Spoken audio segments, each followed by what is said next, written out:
Boa noite, meus amigos. Muita alegria, damos início a mais uma atividade da nossa casa e mais uma quarta-feira de palestras. Para delimitar o início da atividade, nós vamos orar. Querido Mestre Jesus, ao unirmos os pensamentos, Senhor, queremos te agradecer pela oportunidade de aqui estarmos, uma vez mais, reunidos em teu nome, para mais uma atividade doutrinária da nossa ser, nessa série, na sequência das quartas-feiras que se repetem desde a fundação da nossa casa. Que a presença dos amigos espirituais possa aliviar as nossas tensões, permitir que nos concentremos no ambiente e na mensagem a ser trazida, e que levemos conosco o ensinamento da noite, mais uma vez filtrado pela bondade de Jesus através da doutrina espírita, que nos traz os ensinamentos do Mestre como farol e morredouro de nossas vidas, a orientar-nos e encaminharmos ao longo de nossa jornada. Rogamos a esses bondosos amigos assistência à nossa Estela e a cada um de nós, para que obtenhamos o melhor proveito das lições de hoje.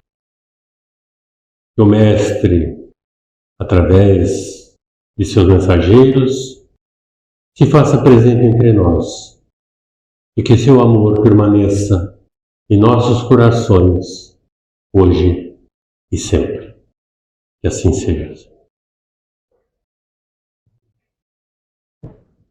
Inicialmente, quero dar um aviso da direção da casa, que na quarta-feira passada foi comunicado que no dia 28 haveria uma confraternização de todos os trabalhadores e frequentadores da casa. Inclusive, fizemos um convite geral a todos os que aqui estavam.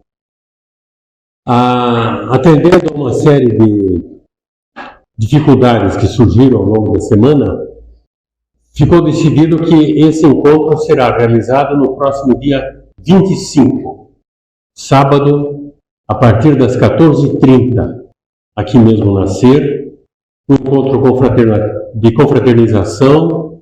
Haverá uma pequena cerimônia aqui no salão e depois será servido um lanche para o qual todos estão convidados a compartilharem, trazendo seus salgados ou uma bebida ou o que melhor eles aproverem.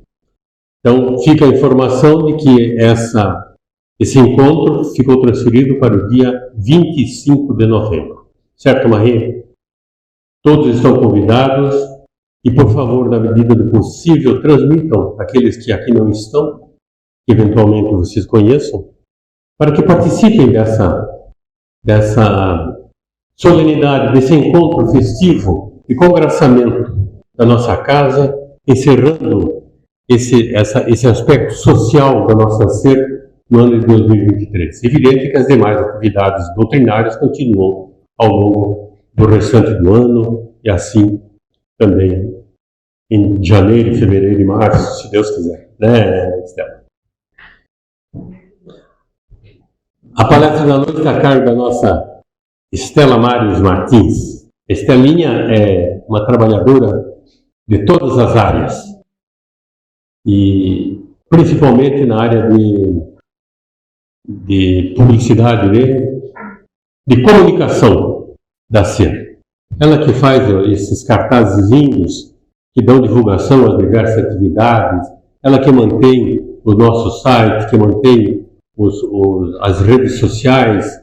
Estelinha é trabalhadora de todas as ferramentas, de toda a capacidade, mas principalmente de todo o devotamento e de todo o amor que ela concebe a nossa ser desde a sua fundação nos idos de 1984.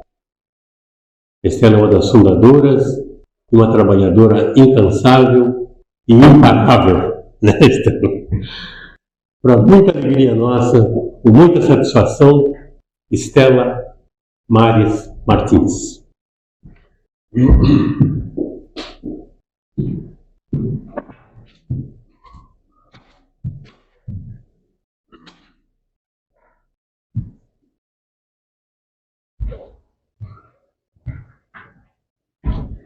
Boa noite, amigos. Que Jesus nos abençoe e nos dê da sua paz. É sempre uma alegria estar aqui na nossa casa. E deixa eu fazer só uma correçãozinha do Joaquim, que ele me põe como fundadora. Eu cheguei atrasada 3 meses. Mas me honra muito estar aqui desde o começo da nossa casa, daqueles tempos aí que estão gravados na nossa memória de uma forma inesquecível. Então, hoje nós escolhemos falar sobre o amor. E parece meio estranho, pueril, ou talvez antipado, porque nesse mundo que nós vivemos, né, tão altamente tecnológico, em que a ciência desvenda tantas questões, né, até então que eram misteriosas ou que estavam aí atreladas a ideias que não existem mais, né, um mundo em que você abre os jornais ou assiste, né, pela televisão ou pela internet as notícias que estão acontecendo praticamente no mesmo instante, e a gente vê um mundo tão separado do amor, né? Onde as coisas acontecem cada vez de uma forma mais chocante, em que falar sobre amor parece ser alguma coisa, né, para os tolos. O amor parece que ficou esquecido aí nas dobras do tempo, tanto que se diz hoje em dia que o amor tem prazo de validade, né? Os neuropesquisadores dizem que existe um prazo para o amor entre as pessoas, o amor entre família, que é tudo uma questão de hormônios, tudo uma questão, né, de liberação de alguns produtos químicos aí no nosso cérebro, e que tudo aquilo que a gente até então sabia sobre amor nada mais é do que uma utopia. Mas vem em nosso socorro, né, a doutrina espírita. Nós encontramos lá no Evangelho segundo o Espiritismo uma frase que eu acho lindíssima, que amarra de ponta a ponta essa nossa compreensão sobre o amor, que diz que o amor resume a doutrina de Jesus toda inteira. Então, se nós estamos vivendo num mundo em que marca a data 2023 como sendo os 2023 anos do nascimento de Jesus, se ele separou a história para nós, essa figura, nós temos que convir que tem que ter uma certa importância. E se ele veio trazer uma doutrina que falava do amor, e que ela é o resumo de tudo aquilo que ele veio falar, então o amor não pode estar assim, né, relegado às traças como nós queremos muitas vezes incutir na cabeça das pessoas. O que importa é o agora, o que importa é as coisas que você pode ver, pode tocar, e parece que o amor está bem longe disso. E mais, lá no Livro dos Espíritos, São Vicente de Paulo nos diz assim: amai-vos uns aos outros, eis toda a lei, lei divina mediante a qual governa Deus os mundos. O amor é a lei de atração para os seres vivos e organizados, e a atração é a lei de amor para a matéria inorgânica. Então, não só o nosso Mestre Jesus é o porta-voz do amor, mas ele vem nos dizer que o governante supremo de todas as coisas, o nosso Pai Criador, que criou o universo, que criou tudo aquilo que existe, até mesmo a mente dos nossos cientistas, tudo isso se resume exatamente nessa lei grandiosa, que é a que governa tudo aquilo que existe no nosso universo. Então, o amor, ele tem que ter, né, uma importância tal para que nós possamos entendê-lo tanto nas forças que atraem a matéria inorgânica, quanto aquela que gera em nossos corações o amor por um filho que ainda não nasceu, por um pai ou uma mãe que já estão entrados em anos, o amor entre as pessoas, entre as profissões, o amor que rege tudo na nossa vida. E não sei se vocês prestaram atenção na mensagem que nós distribuímos na entrada, porque a mensagem que foi escolhida, foi trazida para vocês, tem exatamente o nome do nosso encontro de hoje, Um Toque de Amor. Eu ia pedir para o nosso amigo Joaquim, com a sua voz de locutor, ler para nós, mas como eu não quero atrapalhar a questão da gravação, e porque eu não paguei os seus royalties do último trabalho, eu vou ler eu mesmo. Se quem tiver a mensagem ainda em mãos, puder nos acompanhar, nós vamos pensando um pouco sobre essa mensagem. Então a mensagem diz assim, eu já pus a cola ali, a cola aqui, para eu também não esquecer. Deixa que a fé em Deus te ilumine a visão para que te reconheças no lugar de serviço. Indubitavelmente perceberás a série de desafios que te rodeiam. O lar talvez difícil, entes amados na desvinculação violenta, incompreensões à mostra, ocorrências que se vestem de lágrimas. Entretanto, não te convertas em tuba de aflição. Tumulto adia em nós a conexão necessária com a providência divina. Ama e auxilia sem te alterar. A rosa acabará florescendo no espinheiral e as estrelas surgirão varando as trevas. Deus está agindo. Na construção da felicidade, onde a provação apareça, não te lamentes nem reclames. Dá o teu toque de amor e Deus fará o resto. Então vamos retornar só no comecinho da nossa mensagem. Eu destaquei algumas coisas que eu gostaria só de fazer uma pincelada. Ela já começa a mensagem nos falando assim da nossa questão da fé. Qual é o tamanho da nossa fé? A fé, e nós não somos meio estranhos, né? Nós vivemos a nossa vida, às vezes, apartados de Deus, mas no momento de aflição, nós nos lembramos que Ele existe, né? Mas essa lembrança, essa fé que nós precisamos ter em Deus, ela poderia estar constantemente nos nossos dias. E como o Espírito bem nos lembra, nós precisamos deixar que essa fé nos ilumine a visão, para que a gente se reconheça no lugar onde nós nos encontramos, na situação em que estamos. Porque sem a luz nós não enxergamos, não há como ter visão sem luz. Mas é interessante que ela diz para nós assim, para que te reconheças no lugar de servir.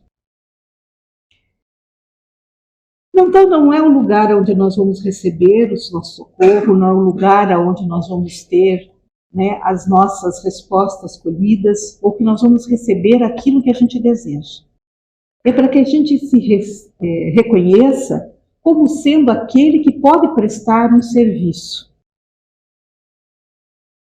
Então, e ela também fala na mensagem que nós estamos cercados de desafios. Ela não usa a palavra problema. E enumera algumas questões que são, muitas vezes, muito sofridas para a nossa alma. A questão do lar difícil. da perda de uma forma violenta de um ente amado, incompreensão no trabalho, no relacionamento afetivo. Situações que muitas vezes nós nos colocamos como aquele que não consegue ser entendido pelos que mais amam. E as situações nos colocam como pessoas que nós nos emocionamos até as lágrimas.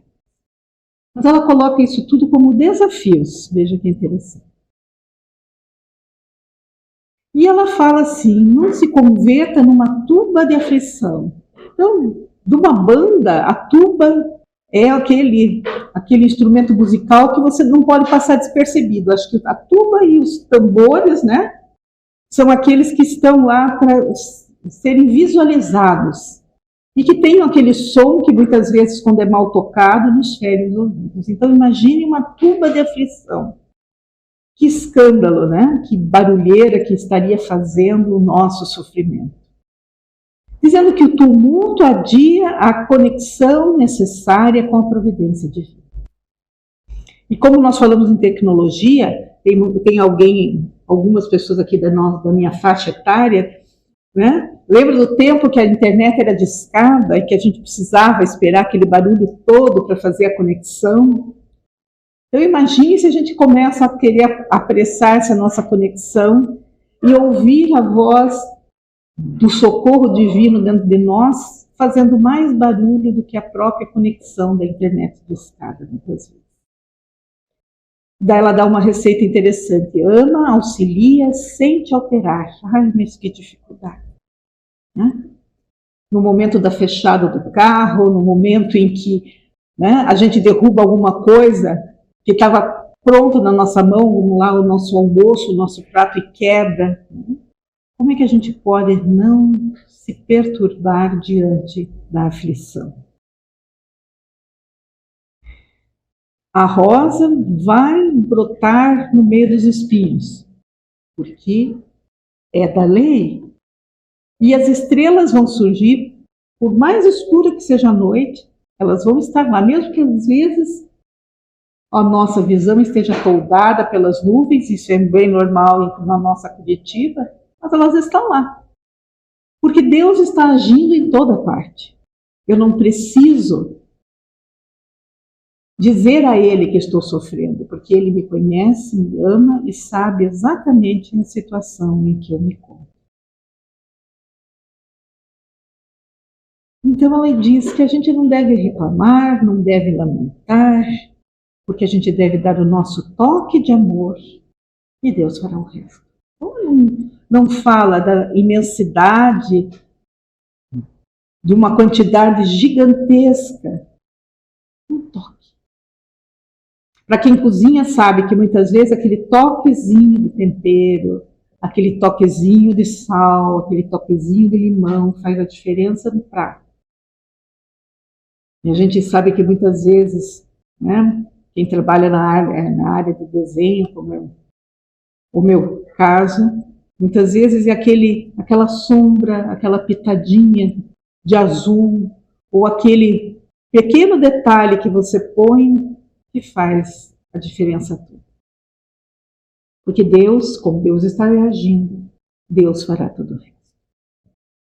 E a gente olha essa mensagem, eu falei ela muitas vezes, porque muitas pessoas podem não conhecer, mas Meimei, na sua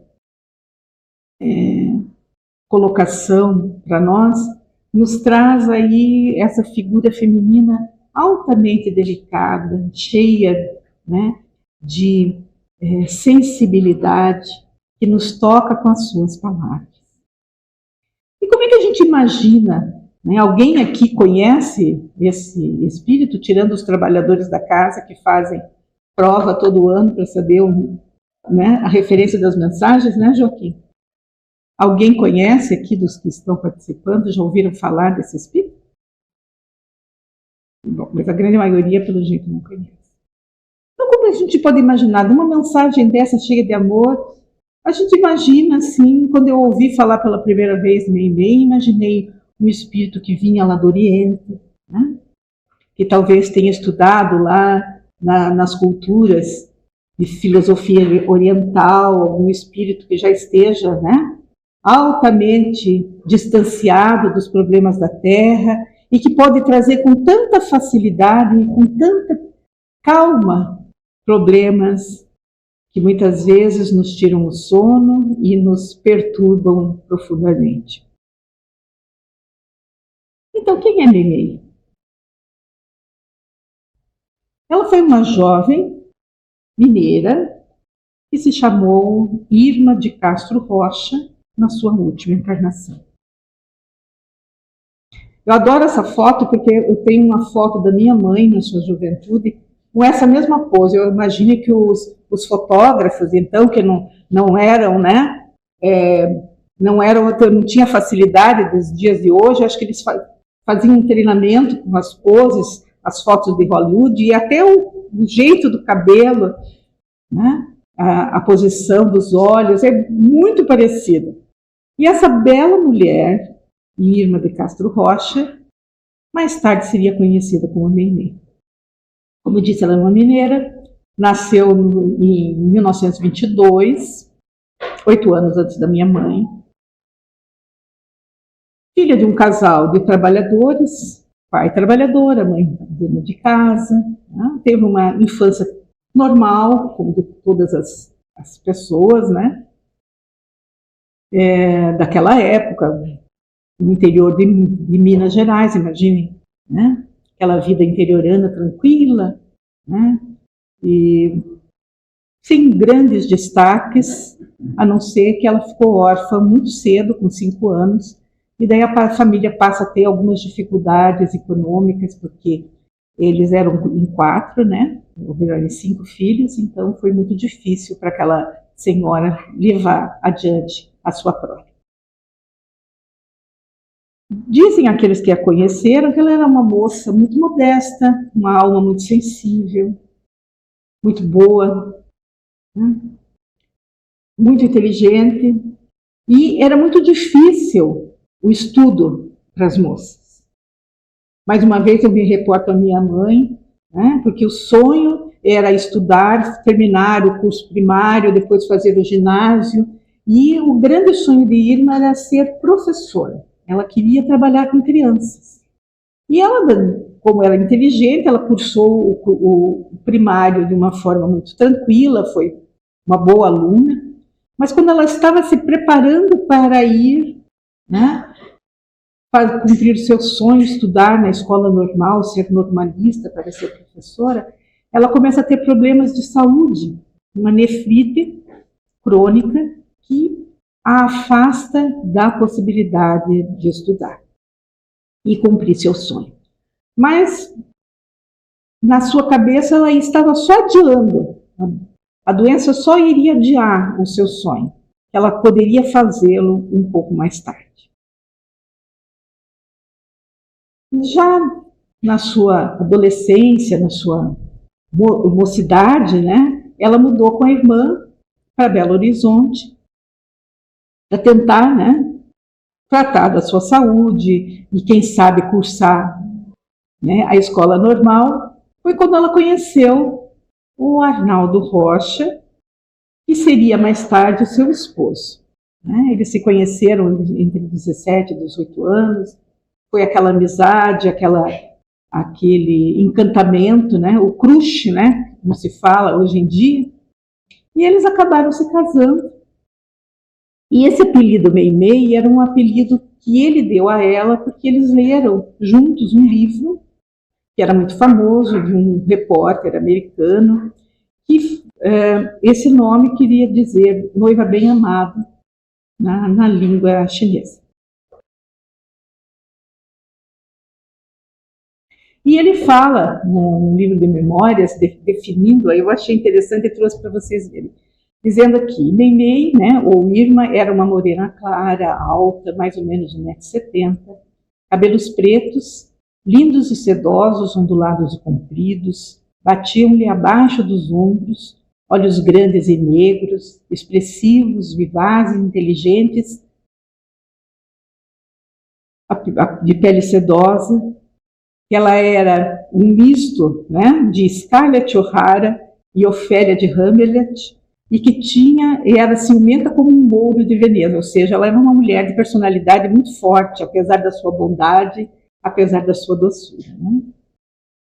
Quando se entristecia ou ficava triste comigo, possuía um jeito lindo de arquear a sobrancelha direita. Ela era a coisa mais linda do mundo. Achei tão bonitinho isso, né? Essa lembrança carinhosa desse esposo definindo essa mulher tão parecida com a grande parte das mulheres, né? Tem essa espinha de aço que não deixa que sua doçura, a sua forma de tratar a vida, as pessoas com doçura, deixe de ter essa estirpe forte. Uma mulher poderosa e empoderada mesmo naquela época tão distante. Eles se casaram, construíram lá o seu lar e pouco tempo depois ela começou a ter um problema nas amígdalas. E ela fez uma operação de amígdalas, tirou as amígdalas, mas por um erro médico, um pedaço da amígdala ficou, não foi removida totalmente. E aquele pedaço da amígdala infeccionou, e essa infecção acabou complicando o seu corpo, né? Ela começou a ter quadros novamente de problema renal, de pressão alta, várias dificuldades de saúde. E ela ficou 3 meses de cama.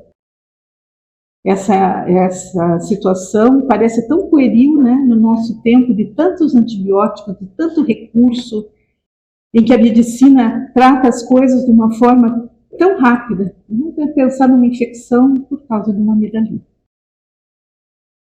Tanto que no finalzinho da sua existência, ela ficou cega. Ela foi perdendo a visão e morreu cega.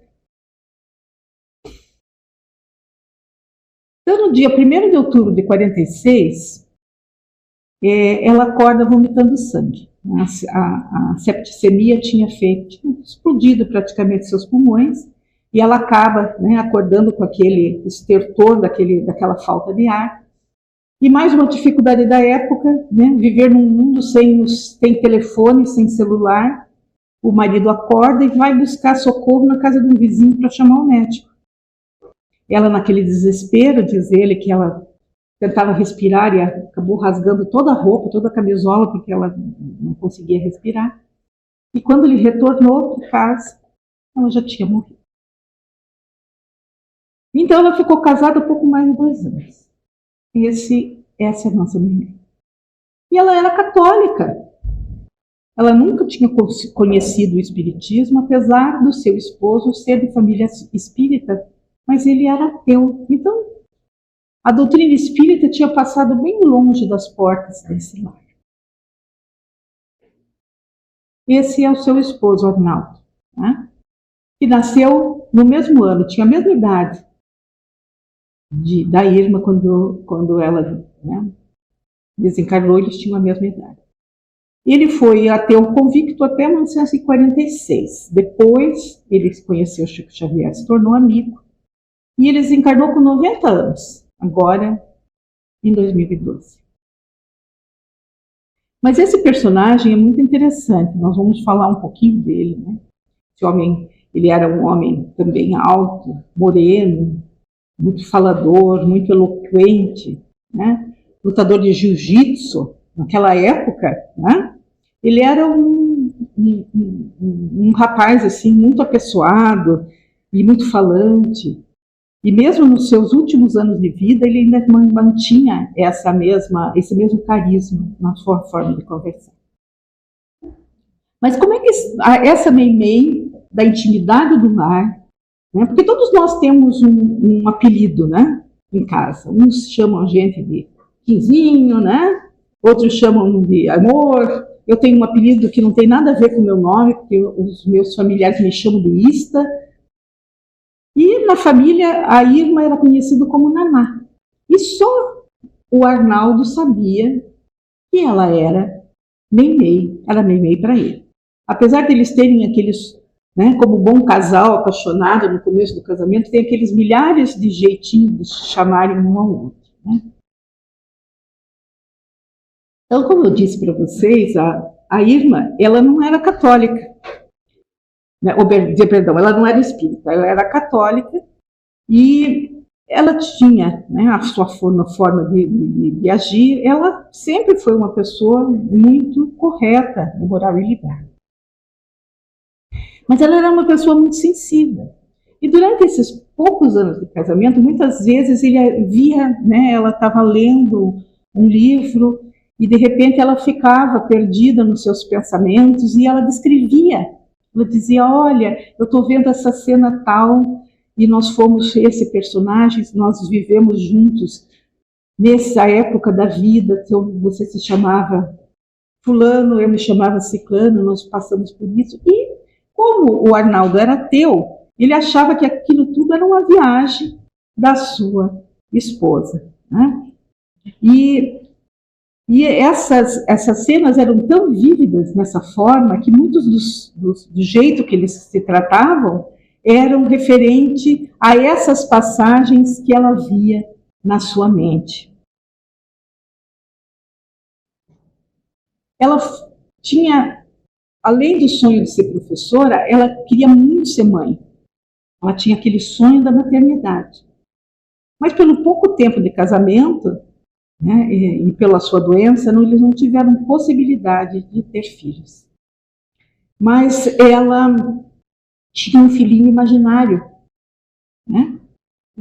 Imaginemos, né, ela brincava com essa criança, ela falava, ela conversava com esse filho. Muitas vezes, quando eles iam se despedir na porta, quando ele estava indo trabalhar, ela dizia assim: não esqueça de beijar nosso filho, né? Ou cumprimente nosso filhinho. E ele achava aquilo que era tudo da personalidade dela, que é das suas fantasias, dos seus sonhos. E outras vezes, quando eles ficavam, né, tinham aquelas rusgas, como ele disse lá no começo, que ela arqueava a sobrancelha, de um jeito muito peculiar, e ela chamava ele muitas vezes do Senhor Duque. Do Senhor Duque, e ele a chamava de Pilarzinho. E interessante nas suas memórias que 1 ou 2 dias antes da sua desencarnação, ela diz assim, que ela ia viajar porque a avó materna tinha vindo visitá-la e tinha dito a ela que aquelas duas iam fazer uma viagem e que ela ia conhecer um lugar muito bonito no espaço. Tanto que ele diz que na última noite dela, né, que ele chegava em casa do trabalho, era ele que dava banho nela. Eles, naquela época, a mãe da Irma tinha ido para a casa deles morar para ajudar a cuidar da enferma, e eles dormiam em camas separadas, e ele encontrou ela, né, toda arrumadinha, já banhada, com uma camisola nova. Ele diz nas suas memórias que ela tinha até passado um batonzinho, né, e estava toda arrumadinha, porque a avó vinha buscá-la. Foi na noite que ela desencarnou. E foi muito interessante, porque ele não queria saber de espiritismo de forma nenhuma. Ele tinha uma família espírita. Naquela época, os grupos de estudo e de manifestação mediúnica eram dentro dos lares, e tanto a sua mãe como seus irmãos, a sua cunhada, os seus amigos mais íntimos, todos faziam parte desse grupo familiar, né, que se reunia na casa do seu irmão mais velho. E ele não queria saber daquilo de jeito nenhum. Então, logo a Irma desencarnou, ele vendeu todas as coisas, deu as coisas dela, as lembranças. A mãe dela ficou muito magoada porque ele não quis guardar nada. Ele disse assim: não, morreu, acabou, enterrou, o corpo está enterrado, a vida acabou. E não adianta ficar guardando as coisas dela. E ele voltou para viver na casa dos pais. E ele era um rapaz alto, atlético, tinha mais de 70 quilos, e poucos dias depois da morte da Irma, ele foi perdendo peso, ele chegou a pesar 54 quilos. Então, e naquela época, ficar magro queria dizer que a pessoa logo ia ficar tuberculosa, e era um grande mal o grande medo, né? Se hoje nós tivemos medo da Covid, naquela época as pessoas tinham medo da tuberculose, porque não tinha tratamento. E ele conta, interessante, que numa tarde ele sai do trabalho e começa a cair uma chuva torrencial. E ele estava no meio do caminho e era mais perto ele ir buscar abrigo na casa do irmão do que ele ir para a casa dos pais. Então, diz que vai todo encharcado, ele vai para a casa do irmão e quando ele chega, quem abre a porta é a cunhada. E vê ele naquela situação que ele estava, né, todo molhado, traz uma roupa para ele vestir. E quando ele chega na sala, ele vê que eles estavam reunidos para fazer uma reunião mediúnica. E ele diz, ele era aquele que todas as vezes os irmãos, né, como a gente faz, né, vai lá na casa espírita, né, vai ler livro. E ele nada. Não queria saber daquilo. E ele falou, meu Deus, eu acho que era melhor eu voltar para casa. Mas ele olhou a chuva e falou, não, eu vou ficar quieto aqui no fundo, não tem problema nenhum, né? E tinha nessa reunião uma senhora chamada Dona Emi, que era uma mulher de 60 anos, né? mais idosa, com o rosto já cheio de rugas. E na comunicação que vai acontecer, ele lá no cantinho da sala, ela tira o casaco de um jeito assim, que ela põe os dedos no casaquinho e joga o casaquinho para trás, e aquilo lhe lembra muito do jeito que a sua esposa, que é a Irma, que a Meimei fazia. Ele acha aquilo interessante. E a médium começa a dar passividade e começa a ter um ataque de tosse, como se ela estivesse com dificuldade de respirar. E o irmão dele vai e faz a conversa com o espírito e pergunta, né, para aquele espírito que está ali se manifestando se ele quer dizer alguma coisa, se ela quer dar alguma comunicação. E o espírito, através da médium, diz assim, não, o meu querido amigo, realmente não posso dizer, o meu sozinho não vai entender. Isso também chama a atenção de Arnaldo, porque a Irma cometia esse erro. Ela falava, em vez de falar realmente, ela falava realmente como diziam os portugueses. E no finalzinho da sua vida, ela também o chamava do meu sozinho, sabendo que ela iria partir e ia deixá-lo sozinho. Então, uma série de questões que vai marcando com firmeza de que aquela comunicação realmente era verdadeira. E daí, alguns dias depois daquilo, Deus que é tão bom, Deus está agindo nas nossas vidas, se aquilo não lhe testificou, então ele mandou um soldado de peso, né, trazer o Arnaldo Rocha na direção do seu caminho. E esse soldado nada mais era do que o próprio Chico Xavier. E o Arnaldo conta que ele não andava, ele corria. Que a mãe dele dizia que quando ele andava na rua, parecia que tinha um bando de cachorro correndo atrás dele. E ele está andando na rua e vem descendo um homem com um chapéu e ele tenta parar, mas não consegue, dá um esbarrão naquela pessoa, que a pessoa cai no chão, a mala cai no chão, as coisas todas, né, se estabacam lá no chão, e essa pessoa nada mais era do que o próprio Chico Xavier. Encontro, né? É um encontro, ou um encontrão. E dali ele ajuda ele a levantar do chão, aquela coisa toda, e o Chico passa a mão no rosto dele e começa a falar coisas, né, da intimidade do casal, do espírito da ex-esposa com o jovem. E a partir dali não há mais como retornar, né, para a sua forma de se sentir atento. Eles travam uma amizade tão grande com o Chico que eles passam a ser como um dos seus irmãos. Tanto que durante um bom tempo eles alugam um quarto e dormem no mesmo quarto os dois. E Arnaldo se torna um dos melhores amigos de Chico naquela época da sua vida. E é interessante, lá na questão 297, nós encontramos, né, a seguinte pergunta. Continua a existir sempre no mundo dos espíritos a afeição mútua que dois seres se consagraram na Terra? E a resposta dos espíritos, sem dúvida, desde que originada da verdadeira simpatia. Se, porém, nasceu principalmente de causas de ordem física, desaparece com a causa. As afeições entre os espíritos são mais sólidas e duráveis do que na Terra, porque não se acham subordinadas aos caprichos dos interesses materiais e do amor próprio. E daí nós trouxemos para vocês uma frase do Victor Hugo que me impactou muito, está lá nos Miseráveis. Desgraçado de quem não tiver amado, senão corpos, as formas, as aparências. A morte roubar-lhe-á tudo.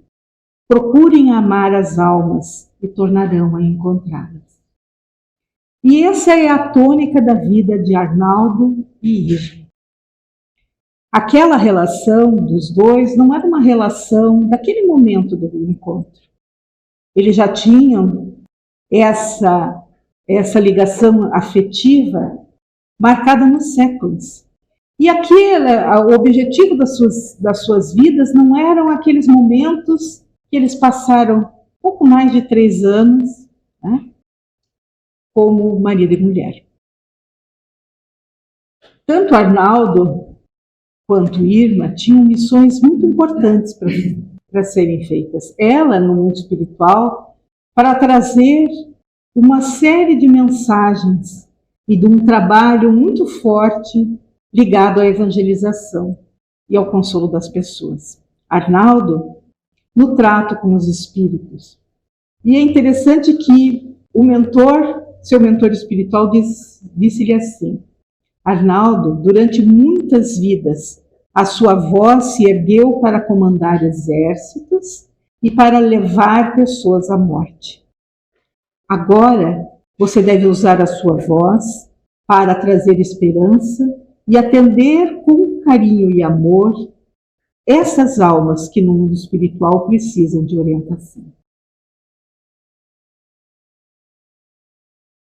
Então, através dessa amizade, da mediunidade do Chico, nós vamos encontrar muitas referências das vidas anteriores da própria Meimei e do Arnaldo, e por que eles estavam trabalhando na função em que eles estavam.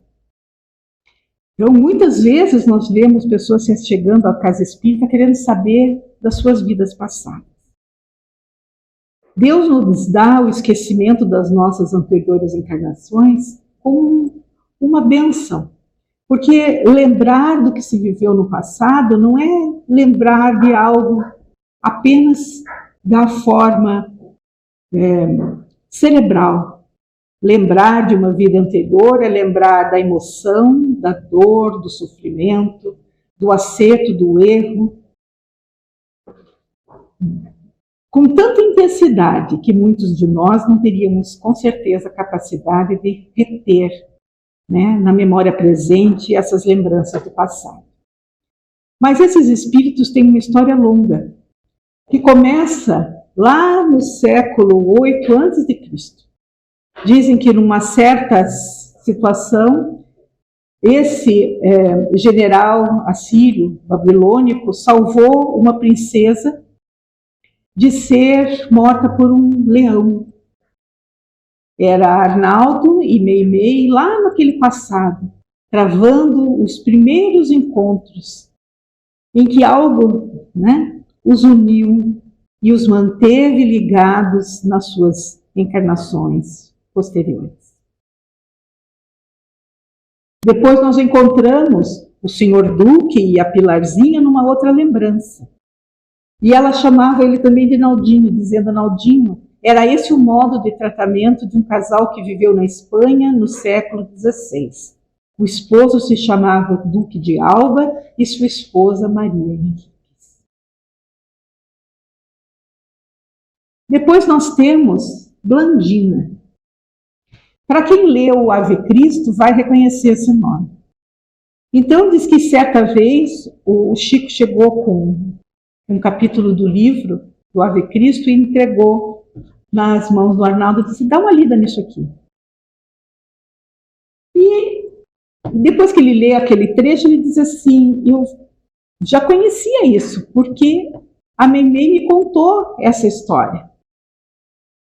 Ela já tinha contado para ele antes, nos tempos de casamento, aquela história. Então nós vamos encontrar, né, Blandina, o personagem que era uma das encarnações anteriores da Meimei, e o Tassiano Varro, o próprio Arnaldo. Então nós trouxemos um pedacinho, né? Tassiano, não obstante o vigor juvenil dos 34 anos, revelava-se profundamente modificado. Não era mais o moço de outro tempo. Em si mesmara-se. A única compensação que usufruía era o consolo que lhe vinha da constante ternura da segunda filha. Nascera Blandina em 243, como se fora uma bênção que o céu lhe houvera reservado no coração. Aí o reencontro de almas. E nós encontramos essa Blandina também em outro romance, Entre o Céu e a Terra, em que nós vemos, né, lá no lar, lá da bênção, no mundo espiritual, que era um lugar destinado a recolher as crianças recém-desencarnadas, a Blandina vivendo com a sua avó, Mariana. E um pedacinho, nós temos lá no capítulo Preciosa Conversação, essa frase que é interessante para o nosso pensamento. Fui casada em minha última existência e somente por 3 anos terrestres me vejo de novo na vida espiritual. Não pude acariciar um filhinho em meus sonhos recentes de mulher, mas hoje sei que preciso reeducar-me no amor de mãe, consoante os débitos que contraí no passado. Realmente sinto grande afeição pelas crianças, contudo tenho igualmente enormes dívidas morais para com elas. Todas as coisas explicadas, as rosas florescendo no espinheiral. E depois nós chegamos a um outro personagem, que está num livro chamado Esquina de Pedra. Um livro que eu brinquei com a Marie, né? Que eu vou ser sepultada, abraçada nesse livro, que é o livro que eu mais li na minha existência. Eu li pelo menos umas 11 vezes. Lógico que eu tenho bastante idade, quer dizer que dividindo 11 pela minha idade, dá para ver que eu li bastante mesmo num intervalo de tempo razoável. Mas é um livro lindíssimo que fala do começo, né, da época, ou melhor, do finalzinho do pensamento cristão, do cristianismo, antes dele se tornar o catolicismo. E nós vemos lá o Chico falando para o Arnaldo, né? Naldinho, Tassiano Varro não se sentia digno de desencarnar entre os cristãos de Lyon no século III, mas em sua posterior reencarnação, no século IV, na antiga Capadócia, ele aceitou de bom alvitre o martírio. Leia as lembranças de Wallace que você compreenderá. Então nós vemos, né, nesse romance, o Licínio Prisco, que era o Arnaldo, que era um soldado da 12ª Legião Romana, chamada Fulminata, que se apaixona por uma capadócia de nome Gala, que era cristã, que era Meimei. E o livro trata da questão do martírio dos 40 de Sebastes, que são mártires da Igreja Católica, porque na época havia uma perseguição, era o finalzinho da perseguição de Licínio contra os cristãos, antes que Constantino transformasse o cristianismo na religião oficial do Estado romano, e eles teriam que abjurar a fé cristã, ou então eles seriam mortos. Como eles não abjuraram, aqueles 40 soldados, eles foram enfileirados, eles passaram marchando pela cidade na direção de um lago congelado.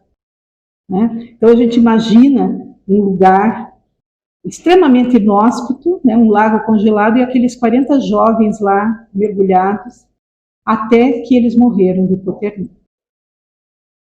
E nesse romance nós temos aí outros personagens altamente, né, que tocam o nosso coração, porque no livro ele descreve cada um dos encontros desses jovens com a figura de Jesus. Então eu trouxe mais um pedacinho aqui para vocês, bem nesse momento dessa conversão, que diz assim: Prisco, a estátua equestre, ganhara movimento. Ele gritou: e ainda hoje, centenas de anos transcorridos, posso ouvir o tom da voz amada. Jântio, Nícalo, Cirilo, Filoctemo, ele chamou. Eu vou, aceita-me? Recebo Jesus, e se me aceitares, Jesus me receberá. Ouvi a voz firme de Filoctemo: sim, Prisco, eu te esperava. Vem, como Paulo a caminho de Damasco. E as vozes disseram em coro: sim, sim, vem. Com movimentos firmes e lestos, ele virou a montaria e avançou com ela para o altar. Vi quando o cavalo empinou as suas patas e elas caíram com um ruído sobre o estrado improvisado. Prisco pôs por terra a estátua do Deus, ela se fragmentou e rolou destroçada pela lama salgada. Tomados de espanto, os decuriões, os soldados, o conquisitor não se moviam. Agora o altar era apenas um monte de ruínas informes que as piras incendiavam. Então, tranquilamente, ele desmontou e caminhou em direção às águas. Passou por mim e não me viu. Seu rosto refletia um fogo interior e parecia irradiar. Era belo, belo e luminoso, como que banhado por um sol invisível que meus olhos não podiam ver. Era também terrível a sua obstinação.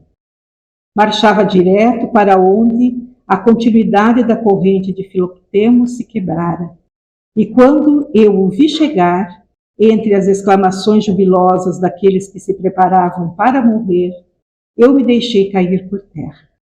Por mais que sofresse, que a ventania que envolvesse o meu coração sangrasse, eu não poderia nunca mais me queixar depois daquele dia. Nunca mais.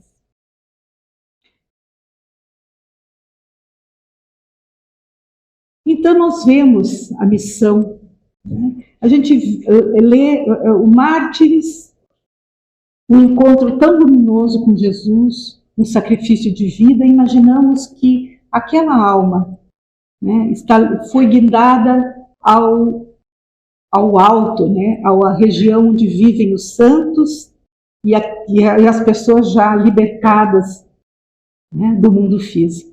E nós vemos esse personagem tão humano, tão cheio de juventude, de força, com uma longa trajetória para aprender a amar e a servir de forma correta a Jesus.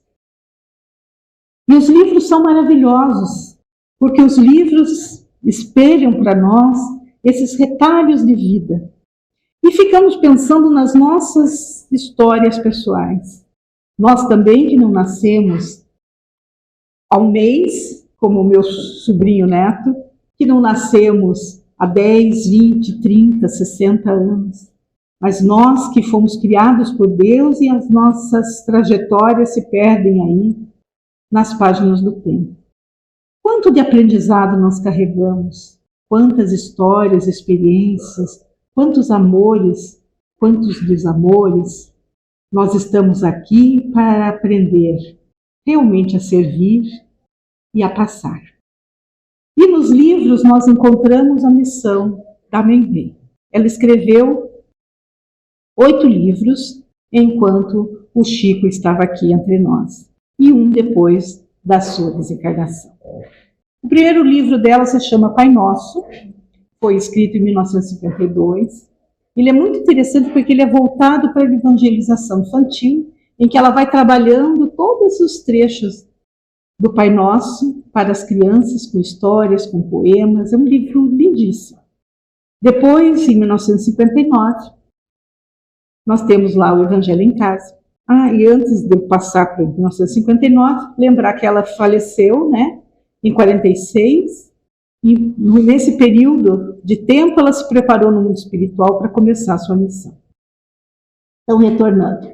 Em 59, ela traz para nós o Evangelho em Casa. Em 62, Cartilha do Bem. Em 77, o livro Amizade, da onde nós tiramos a mensagem que nós lemos no início.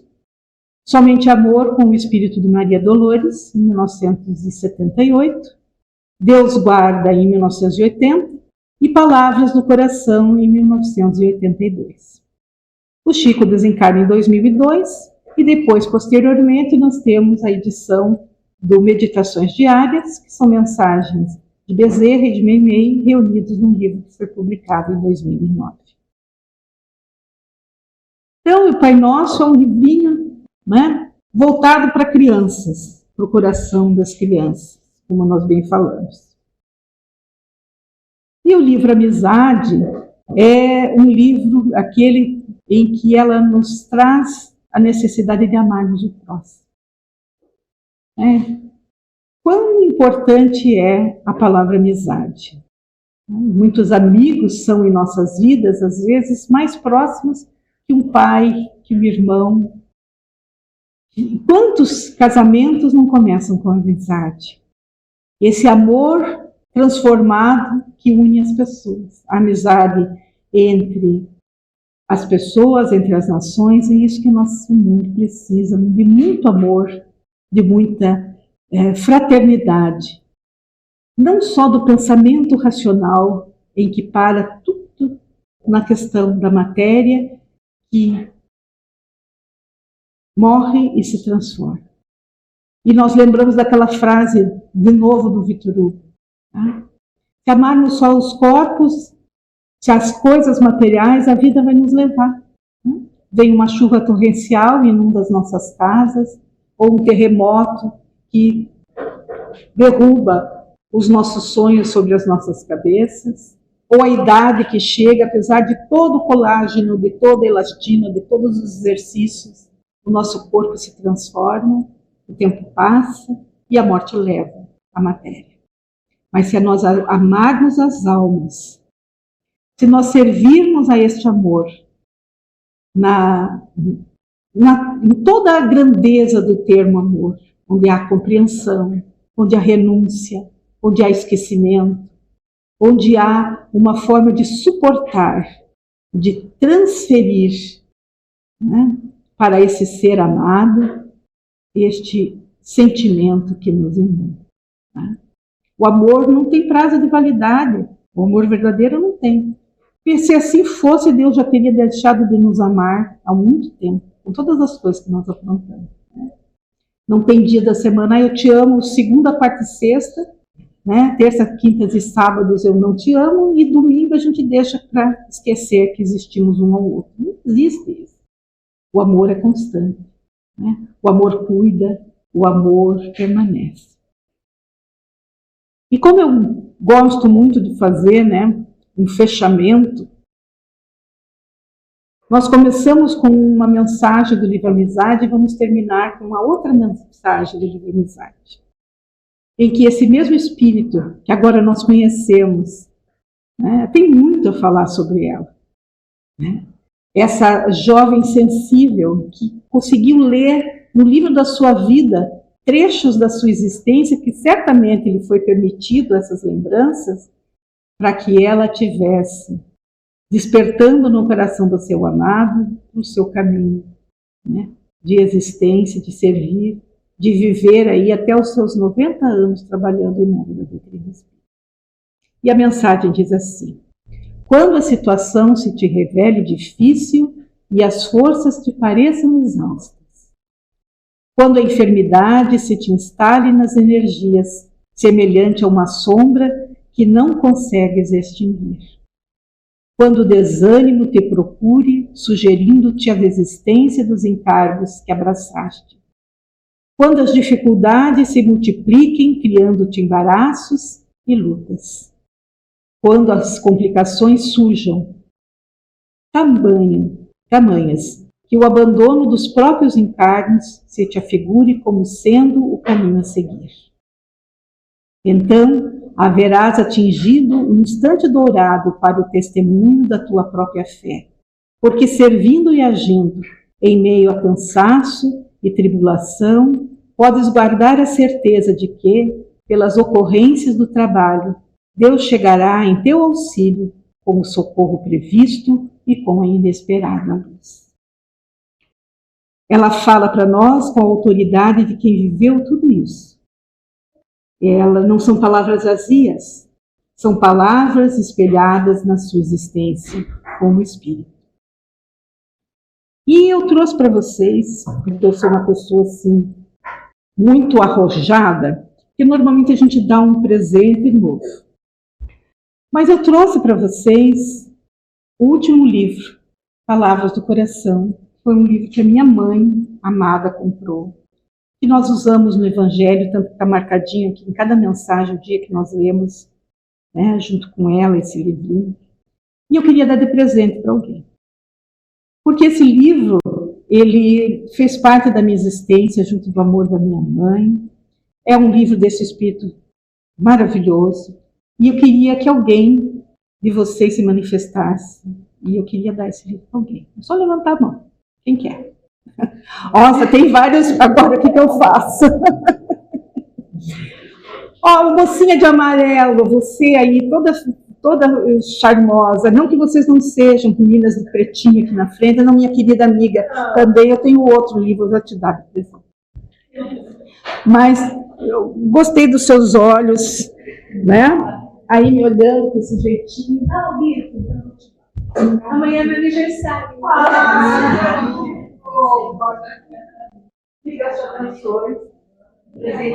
De coração, de coração. Você tem. Né? Entregar uma coisa que a gente guarda assim. Então, aqui já. Que bom. Sei que vai ser muito bom, vai fazer tão bem para você quanto fez para mim. Na outra oportunidade, eu vou dar um livro para vocês também. Ou me cobrem, por favor. Elas todas bonitinhas, se abraçaram quando eu falei de amizade, né? Então eu vou ter que trazer alguma coisa muito especial. Deixo que na próxima oportunidade eu trago para vocês. É isso, gente. Nossos instantes dourados, né? Dor, sofrimento, luta, perdas, ganhos. Né? Amores que vão, amores que não ficam. Amores que a gente deseja, mas não nos deseja. Então, esse é o nosso aprendizado de amar. Espero que vocês, né, deem o toque de amor na vida de vocês. Coloquem a presença de Deus a todos os instantes da sua vida. E vocês vão ser muito felizes. De coração para coração, muito obrigado pelo carinho. E eu devolvo a palavra para vocês.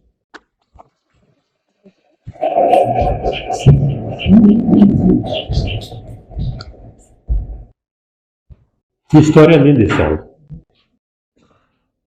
E a sensibilidade da Estela, compilando essas informações todas e nos trazendo de uma forma tão doce, né? Não há quem não sinta um ambiente elevado entre nós nessa oportunidade. Evidentemente, este último texto é a nossa prece final, né? Queremos agradecer a presença de todos. Vamos aos passes.